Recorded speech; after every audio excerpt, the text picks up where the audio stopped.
বিদ্যুৎ বিল বিলম্বে দিলে যে আর্থিক জরিমানা আসে তার বিধান কি? ব্যথা পেলে মানুষ মা গো বাবা গো বলে ডাক দেয়, এটা কি শিরকের অন্তর্ভুক্ত? হায়েস শেষে গোসল না করে সহবাস করা যাবে কিনা? আকিকার ক্ষেত্রে কি খাসি ছাগল বাধ্যতামূলক? আমার বয়স ৩০, এখনই আমার চুল সাদা হয়ে যাচ্ছে, কালো কলম ব্যবহার করতে পারবো? ব্যথা পেলে মানুষ মা গো বাবা গো বলে ডাক দেয়, এটা কি শিরকের অন্তর্ভুক্ত? খুবই চমৎকার একটি প্রশ্ন, মাশাআল্লাহ। ব্যথা পেলে বা কোনো কষ্ট অনুভব হলে অনেক সময় আমরা ও মা ও বাবা বা বাবা গো মা গো এরকম বলে আমরা ডাক দেই। এই ডাক দেওয়াটার মানে এই নয় যে আমরা বাবা কিংবা মায়ের কাছে সাহায্য চাই, তাদের কাছে অলৌকিক কোনো সাহায্য চাই, দূর থেকে তারা আমাদের কিছু করতে পারবেন এরকম বিশ্বাস থেকে আমরা বাবা বা মাকে ডাকি না। এবং তারা আমাদের অলৌকিক সাহায্যকারী এরকম যেহেতু আমরা মনে করি না, সো আমরা ডাক দেই শুধুমাত্র ব্যথা হলে তাদের কথা হয়তো স্মরণ হয়, তারা অনেক বেশি মায়া করেন, মমতা করেন। সেই জায়গা থেকে তাদের তারা থাকলে চোখের সামনে তারা হয়তো স্নেহ করতেন, মমতা করতেন। আ এরকম একটা অভ্যাসগত ইস্যুতে পরিণত হয়েছে বাবা গো, মা গো ডাকটা। এখানে কোনো অলৌকিক কোনো ক্ষমতাধর বা আল্লাহর পর্যায়ে তাদেরকে রেখে সেই বিশ্বাস থেকে তাদেরকে ডাকা হচ্ছে এমনটি এখানে ঘটে না।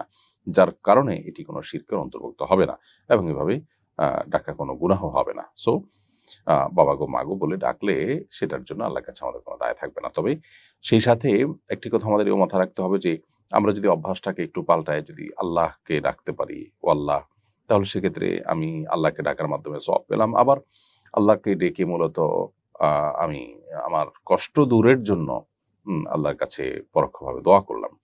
অতএব সেটা সন্দেহাতীতভাবে অনেক ভালো অভ্যাস হবে। সেটাকে আমরা গ্রহণ করতে পারি এবং সেদিকে যেতে পারি। কিন্তু বাবা গো, মা গো বা এরকম কোনো ডাক দিলে সেটা শিরক হওয়ার কোনো কারণ নেই। এরপরে প্রশ্ন হলো, বিদ্যুৎ বিল বিলম্বে দিলে যে আর্থিক জরিমানা আসে তার বিধান কি? উত্তর হলো, বিদ্যুৎ বিল হোক কিংবা গ্যাস বিল কিংবা অন্য যেকোনো বিল হোক, এই বিলগুলো দেরিতে দেওয়ার কারণে যে লেট ফি নেওয়া হয় বা বিলম্বে ফি নেওয়া হয় এটা নাজায়েজ এবং সুদের অন্তর্ভুক্ত হয়।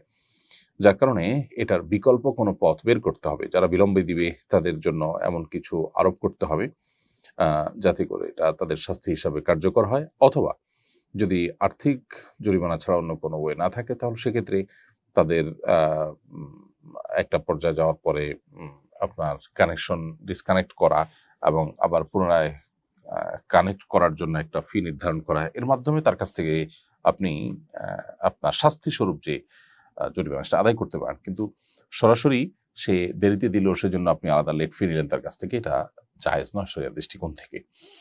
হায়েজ শেষে গোসল না করে সহবাস করা যাবে কিনা? উত্তর হলো যে মাসিক শেষে গোসল করতে হবে, গোসল করা ছাড়া সহবাস করা উচিত নয়। আকিকার ক্ষেত্রে কি খাসি ছাগল বাধ্যতামূলক নাকি ছাগিয়ে দেওয়া যাবে? উত্তর হলো যে ছাগিয়ে দেওয়া যাবে। খাসি ছাগল হতে হবে এমন কোনো বাধ্যবাধকতা নেই আকিকার ক্ষেত্রে। শুধুমাত্র বয়সটা লক্ষ্য করতে হবে যে আপনার ছাগলের বয়স ১ বছর হয়েছে কিনা, গরুর ক্ষেত্রে গরুর বয়স ২ বছর হয়েছে কিনা, এগুলো দেখা হলো জরুরি। আমার বয়স ৩০, এখনই আমার চুল সাদা হয়ে যাচ্ছে, কালো কলম ব্যবহার করতে পারবো? উত্তর হলো যে কালো কলম ব্যবহার করা শরিয়ার দৃষ্টিকোণ থেকে পুরুষের জন্য এটা পুরুষ হোক নারী হোক এটা আমাদের জন্য নাজায়েজ। বরং চুল যদি সাদা হয়ে যায় সেটাকে মেহেদির কালার বা অন্য কালার দিয়ে রঙিন করার ক্ষেত্রে শরীয়ত আমাদেরকে নির্দেশ করেছে। কালো কালার যদি অন্য কোনো কালার সাথে কালো মিশ্রিত হয় তাহলে সেটা জায়েজ হতে পারে। বাট শুধু কালো কালার বা হাদিসে নবী সাল্লাল্লাহু আলাইহি ওয়াসাল্লাম পরিষ্কার ভাবে বলেছেন, ওয়াজান্নাবুস সাওয়া, তোমরা কালো কালার করা থেকে চুল দাড়িকে বিরত থাকো।